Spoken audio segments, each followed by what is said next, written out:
Aujourd'hui, je vais parler d'une vigne, mais pas de n'importe quelle vigne. Cette vigne dont il est question, c'est l'Église, c'est nous. Mais quel est notre rôle en tant que croyants au travers de cette vigne spirituelle? On va le voir au travers de cette vidéo que j'ai intitulée « Vers une bonne résolution ».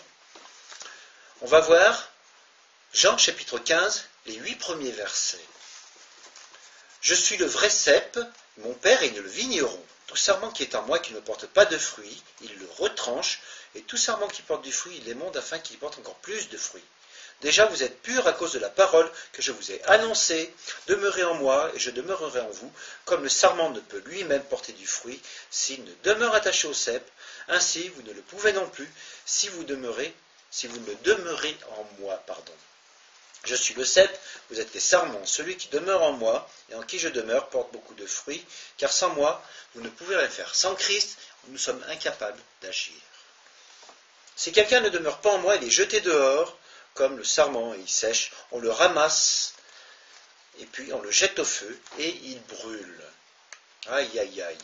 Si vous demeurez en moi, et que mes paroles demeurent en vous, demandez ce que vous voudrez, et cela vous sera accordé. Si vous portez beaucoup de fruits, c'est ainsi que mon Père sera glorifié, et que vous serez mes disciples. En 1, on va voir un fait accompli. Le verset 1 nous montre un fait concret. Jésus est la source de tout, puisqu'il dit « Je suis la vraie vigne ».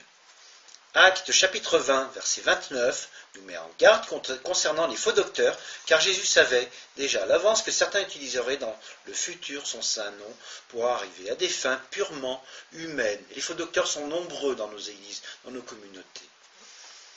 Et mon Père est le vigneron, dit-il.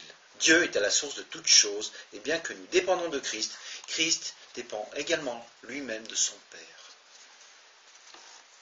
Au verset 2, il est écrit « Il enlève tout rameau qui, uni à moi, ne porte pas de fruit. » Que signifie donc « Il enlève tout rameau qui, uni à moi » Matthieu chapitre 19, verset 14 est une invitation à se laisser guider dans l'innocence de l'enfance, à rester simple dans l'humilité, quant à Jean chapitre 6, verset 36, est clair quand Jésus dit « Vous m'avez vu et pourtant vous ne me croyez pas. » Vous m'avez vu, est-il écrit, rejoint largement l'idée de « Vous avez entendu mon message, mais vous n'y croyez pas.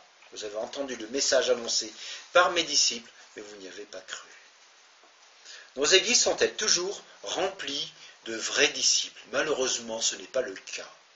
Tout rameau qui, uni à moi, ne porte pas de fruits, sera retranché de l'Église. C'est un fait qui paraît dur et douloureux, mais c'est une réalité spirituelle. En B, c'est un héritage. Au verset 3, l'enseignement que je vous ai donné vous a déjà rendu purs. Cet enseignement fait de nous les héritiers d'une responsabilité. C'est une pureté qui ne peut être préservée que par l'accomplissement de cet héritage qu'est son enseignement, l'enseignement de Christ, notre Sauveur. Vous a déjà rendu pur, est-il écrit, et la certitude de ne pas être retranché de la vigne et la garantie de porter du fruit. Au verset 4, il est dit « Demeurez unis à moi comme je suis uni à vous ». Par ces mots, Jésus engage son total engagement envers nous, car il dit « Comme je suis uni à vous ». Mais quelles sont nos prédispositions à laisser notre moi derrière nous pour nous engager avec notre Seigneur comme il l'a fait envers nous? Demeurer en moi est une invitation à rester proche de Christ. Un rameau ne peut porter du fruit par lui-même, c'est impossible. Sommes-nous 7 jours sur 7 attachés à la vigne, ou sommes-nous, de par l'influence de ce monde, amenés à produire du vinaigre? Verset 5. Je suis le cep, vous êtes les sarments. Jésus ne nous met pas face à une hypothèse, mais face à un fait bien défini. Je suis, vous êtes. Jésus nous rattache à lui, d'où l'unité qui nous amène à agir par lui et pour lui. Celui qui demeure en moi est un conditionnel, celui qui demeure en moi. Et en qui je demeure nous met face à ce conditionnel. L'un va avec l'autre. Si nous ne demeurons pas en Christ, comment Christ peut-il demeurer en nous? Posons-nous la question. Porte beaucoup de fruits. Nous avons là une certitude, la certitude d'être productif. Car sans moi, vous ne pouvez rien faire. Marc chapitre 16, versets 15 à 18 nous apporte la garantie des pouvoirs qui nous seront donnés en son nom. En parlant des dons, parce qu'il faut parler des dons, ben ils existent, à chacun sera donné le pouvoir d'exercer un ministère au profit de la croissance de l'Église, mais le don ne s'invente pas, car il est donné par Christ lui seul. En parlant des dons, celui qui est appelé à exercer un ministère ne peut pas prétendre à un autre ministère, car en effet, comment la traverse supérieure de la porte d'entrée pourrait-elle demander à être une partie de la charpente ou même un des pieds de la table de la cuisine? C'est à rire. En effet, la traverse supérieure de la porte d'entrée qui soutient les montants permettra à la porte de s'ouvrir pour laisser rentrer les invités et de se refermer pour dissuader les voleurs. Il n'est donc nullement nécessaire de chercher à accomplir une tâche que le Seigneur ne nous a pas confiée. Même les plus petites tâches, celles qui semblent être les plus petites, peuvent parfois être les plus grandes aux yeux de notre Seigneur. Verset 6. Si quelqu'un ne demeure pas en moi, nos églises sont souvent bien remplies, mais quelle est la véritable qualité de foi qui anime les croyants? Posons-nous la question. Alors, en 1, demeurer en Christ, c'est être à l'écoute des autres qui sont nécessiteux. Matthieu chapitre 24, verset 45. En 2, demeurer en Christ et rester fidèle à ses instructions. 1 Corinthiens chapitre 4, verset 2.